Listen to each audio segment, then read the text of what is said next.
বিসমিল্লাহির রহমানির রহিম। আসসালামু আলাইকুম ভিউয়ার্স। আমার মা কিচেনে আপনাদের সবাইকে স্বাগতম। চলে এলাম নতুন একটি দুর্দান্ত স্বাদের ইউনিক নাস্তার রেসিপি নিয়ে। আজকে আপনাদের সাথে আমি শেয়ার করব কিভাবে মাত্র 2টি সিদ্ধ আলু দিয়ে এরকম একটি মুখরোচক নাস্তা তৈরি করতে পারবেন ঘরে বসেই। তো কথা না বাড়িয়ে চলে যাব মূল রেসিপিতে। আশা করি আজকের রেসিপি আপনাদের ভালো লাগবে। তো একটি লাইক দিয়ে ভিডিওটি কন্টিনিউ করবেন, সাথেই থাকুন, দেখতেই থাকুন। দেখতে দেখতে ইনশাল্লাহ ভালো লেগে যাবে। এই দারুণ রেসিপিটি তৈরি করার জন্য প্রথমে এখানে মিক্সিং বলে নিয়ে নিয়েছি 1 কাপ পরিমাণে আটা। চাইলে আপনারা এখানে ময়দাটাও ব্যবহার করতে পারবেন। দিয়ে দিচ্ছি স্বাদ মতো লবণ। এখানে আমার 1/2 চামচ পরিমাণে লবণ দেওয়া ছিল। এখন আমি খুব সুন্দর করে নেড়েচেড়ে মিক্সড করে নেব। যখন এরকম মিক্স করা হয়ে যাবে তখন আমি অল্প অল্প পানি দিয়ে খুব সুন্দর একটি সফট ডো তৈরি করে নেব। 10 মিনিটের মতো রেস্টে রেখে দেবো। ঠিক এই ফাঁকে আমি একটি কুট তৈরি করে নেব।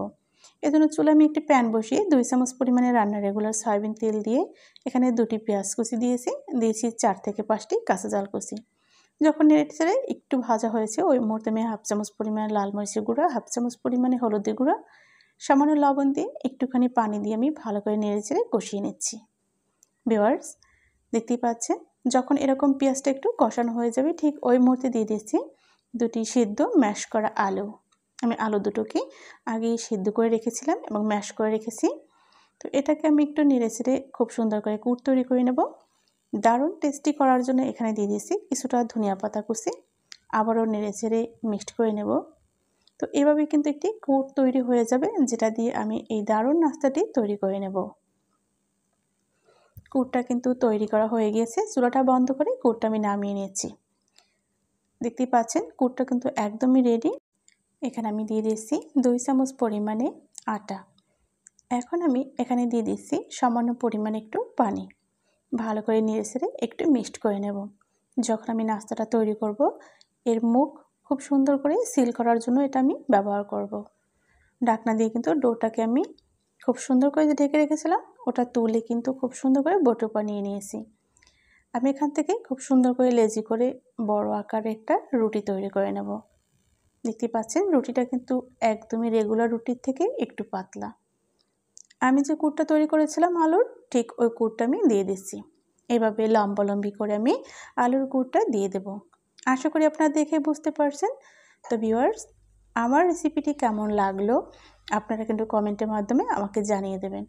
আমি খুব সুন্দর করে এখানে কিন্তু আলুটা দিয়ে খুব সুন্দর করে আমি ফোল্ড করে নিয়েছি। আমি যে ময়দাটা বা আটাটা এখানে একটু মেখে নিয়েছিলাম পানি দিয়ে ওটা দিয়ে মুখটা সিল করে নিয়েছি। রোলটা যখন আমি আটকে দিয়েছি এবার ছুরি দিয়ে খুব সুন্দর করে আমি কিন্তু এভাবে নাস্তার শেপ দিয়ে কেটে নিচ্ছি। দেখতেই পাচ্ছেন নাস্তাগুলো কিন্তু তৈরি হয়ে গিয়েছে। আমি একটা পেছুলার দিয়ে কিন্তু খুব সুন্দর একটু প্রেস করে দিয়েছি, এতে নাস্তাটা দেখতেও যেমন সুন্দর হবে। দেখতেই পাচ্ছেন আমি সব নাস্তাগুলো কিন্তু তৈরি করে নিয়েছি। এগুলো ভাজার জন্য চুলায় একটি প্যান বসিয়ে পর্যাপ্ত পরিমাণে সয়াবিন তেল দিয়েছি, তবে এটা কিন্তু ডুবো তেলে ভাজা যাবে না। অল্প পরিমাণে তেল দিয়ে দিয়েছি। নাস্তাগুলো একে একে সব তেলের মধ্যে দিয়ে দিয়েছি। আমি চামচ দিয়ে উল্টে পাল্টে নিচ্ছি নাস্তাগুলো। একটা সাইড কিন্তু খুব সুন্দর কালার আসতে শুরু করেছে। চুলা আঁচটা মিডিয়ামে রেখে আমি নাস্তাগুলো 4 থেকে 5 মিনিটের মতো ভেজে নেব। এটা তৈরি করতে কিন্তু খুব বেশি উপকরণের প্রয়োজন হয় না। খুবই সহজে এই মুখরোচক নাস্তাটি আপনিও তৈরি করতে পারেন।